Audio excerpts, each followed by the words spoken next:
Lepas jabatan Panglima TNI, Marsikal Hadi Cahyanto sampaikan pesannya untuk Jenderal Andika Perkasa. Marsikal Hadi Cahyanto menyampaikan pesannya kepada Panglima TNI baru, yakni Jenderal Andika Perkasa. Setelah serah terima jabatan Panglima TNI, Marsikal Hadi Cahyanto mendoakan Jenderal Andika Perkasa agar diberikan kesehatan. Pasalnya, Marsikal Hadi Cahyanto akan mengakhiri dinas keprajuritannya. Kini, setelah selesai melaksanakan tugasnya, Marsikal Hadi Cahyanto akan lebih banyak menghabiskan waktu di rumah bersama keluarga, khususnya cucu. Diketahui serah terima jabatan Panglima TNI dari Marsikal Hadi Cahyanto kepada Jenderal Andika Perkasa berlangsung di Mabes TNI Jakarta, Kamis 18 November 2021 pagi.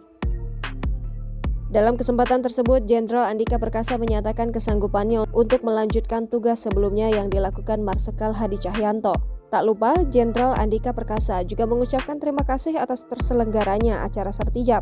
Ia mengungkapkan acara Sertijab Panglima TNI terasa berbeda.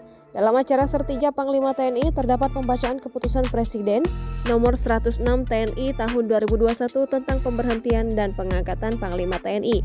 Satu di antara isi keputusan Presiden nomor 106 TNI tahun 2021 ialah diantaranya berisi penetapan dan pemberhentian dengan hormat Marsikal TNI Hadi Cahyanto dari jabatannya dari Panglima TNI, disertai ucapan terima kasih atas pengabdian dan jasa-jasanya yang telah disumbangkan kepada bangsa dan negara Republik Indonesia selama memangku jabatan tersebut.